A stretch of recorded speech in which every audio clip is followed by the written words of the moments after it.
मोदी सरकार ने आज ऐतिहासिक फैसला लेते हुए राष्ट्रीय जनगणना में जातीय जनगणना कराने का फैसला लिया है।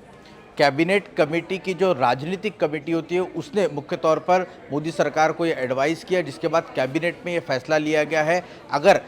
इसके रिफरकेशन की बात की जाए तो कांग्रेस पार्टी पिछले कुछ दिनों से राहुल गांधी के नेतृत्व में लगातार इस मुद्दे को उठाकर कहीं ना कहीं जो ओबीसी समुदाय मुख्य तौर पर बीजेपी की तरफ बड़े पैमाने पर जाता हुआ दिख रहा था, उसे कंसोलिडेट अपने तरफ करने की रणनीति पर काम कर रही थी। अब मोदी कैबिनेट का जो फैसला है उसने बिहार चुनाव से पहले कांग्रेस और या फिर ये कह सकते हैं कि उनसे जुड़े जो महागठबंधन के दल है उन्हें एक बड़ा झटका दिया है। मुख्य तौर पर जो राजनीतिक विश्लेषक है वो इसी बात को लेकर अपना विश्लेषण कर रहे हैं कि आने वाले बिहार चुनाव को देखते हुए कहीं ना कहीं मोदी सरकार का इसे एक मास्टर स्ट्रोक जो है वो कहा जा सकता है। मैं आपको बता दूं कि डॉक्टर मनमोहन सिंह जब प्रधानमंत्री थे उस दौरान भी लगातार जातीय जनगणना को लेकर लालू प्रसाद यादव, शरद यादव जैसे जो नेता है उन्होंने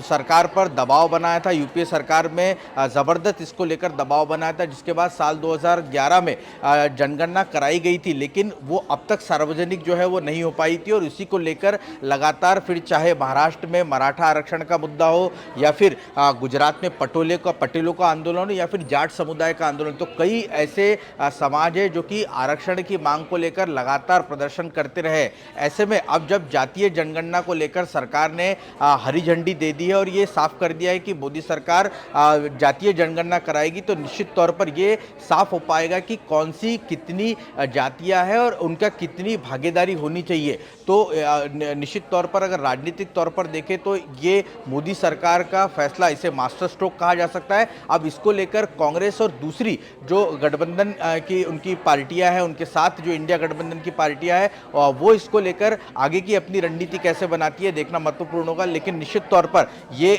इसका टाइम फ्रेम क्या होगा, इसको कैसे बाइफरकेट किया जाएगा और कब तक ये जनगणना पूरी होगी, इसकी प्रोसीजर क्या होगी, इसकी जब तक डिटेल सामने नहीं आती तब तक